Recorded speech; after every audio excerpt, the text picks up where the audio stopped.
বেসরকারি পর্যায়ে নিয়োগ বিজ্ঞপ্তিতে রীতিমতো এক ছোট লোকির নাম বেতন আলোচনা সাপেক্ষ। ছোট লোকি বললেও কম বলা হয়ে যাবে, এটা আসলে অপকৌশল। কেমন তা একটু পরেই খোলাসা করছি। আপনার প্রতিষ্ঠানে কর্মী প্রয়োজন, কর্মী নেবেন, আর সেই দিকে চেয়ে থাকে বহু সংখ্যক চাকরি প্রার্থী, অসহায় তরুণ যাদের ভবিষ্যৎ জীবনের স্বপ্ন নাড়া দেয় সব সময়, কিন্তু বাস্তবতা যে বড্ড নির্মম। আপনার দেয়া বিজ্ঞপ্তিতে আপনার কেমন লোক দরকার সেটা একদম সোজা সাপটা ভাষায় উল্লেখ করে দিয়েছেন। এই পাশ সেই পাশ, সেই অভিজ্ঞতা এই অভিজ্ঞতা, কতখানি স্মার্ট হইতে হইব, লম্বা কতটা, চওড়া কতটা হইলে ভালো হয়, কতক্ষণ ডিউটি, কত দিনের ছুটি, ইত্যাদি ইত্যাদি সকল যাবতীয় বিষয় আপনি পরিষ্কার করে বলে দিয়েছেন। খুব ভালো কথা, আপনার কেমন লোক চাই তা আপনি বলতেই পারেন, কিন্তু চাকরির বিজ্ঞাপনে বেতনের বেলায় আলোচনা সাপেক্ষে লিখে রেখেছেন কেন?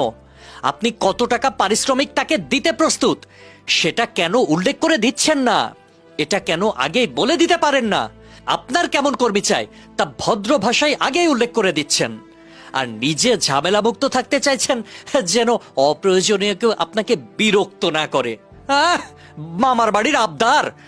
আপনার পদের বিপরীতে সব যোগ্যতা পূরণ করে একজন মেধাবী শিক্ষিত তরুণ তরুণী আবেদন করবে, অথচ আপনি বেতনটি উল্লেখ করবেন না। এটা কোন ধরনের নিয়ম ভাই? এই অপকৌশলের কারণ একটাই, সেটা হচ্ছে অসংখ্য বেকারের এই দেশে অতি কম পারিশ্রমিকে মানুষ পাওয়া যায়। এভাবে সহজেই তাদের শ্রম শোষণ করা যায়। একজন না করলে আরেকজন তো রেডি হয়ে আছে, আর এই সুযোগটাই আসলে আপনি নিচ্ছেন। বেতন না বললে আপনার ওখানে আবেদন করা এবং সশরীরে হাজির হওয়াটাও কারো কাছে অর্থহীন হয়ে যেতে পারে। এত আয়োজন করে যাওয়ার পর, চাকরির জন্য উপযুক্ত নির্বাচিত হওয়ার পর আপনার প্রস্তাবিত বেতনের অঙ্ক শুনে তার কাজ করার ইচ্ছাটা নাও থাকতে পারে, কারণ আগেই বেতন কত তা উল্লেখ না করে আপনি আমার সময় নষ্ট করেছেন, এবং অসংখ্য চাকরি প্রত্যাশী বেকারের দুর্বলতার সুযোগ আপনি বেশ ভালোভাবেই নিচ্ছেন, যার অধিকার আপনাকে কেউ দেয়নি। এ যেন বেকারের ঠাসা দেশে এক ধরনের উপহাস। হাতে গোনা ভালো দুই একটা কোম্পানি ছাড়া সবাই চাকরি প্রত্যাশীদের অমানসিক পরিশ্রমের বিপরীতে বেতনের হতাশাজনক অঙ্কই প্রকাশ করেন, অথচ আপনারা এমন ভাব ধরেন যে এটাই দিচ্ছেন দয়া করে।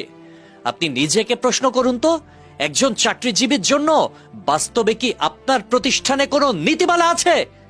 তাদের কর্মঘণ্টা কত, পরিশ্রম অনুযায়ী বেতন কত, অবসরের পর তাদের আর্থিক নিরাপত্তা কি?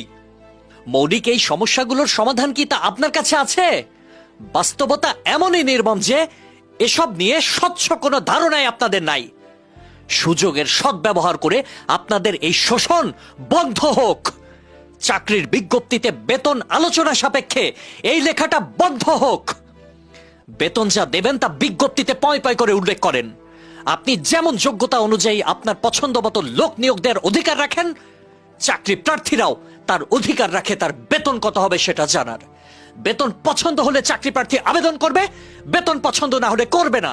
হিসেবটা এভাবেই বরাবর হোক।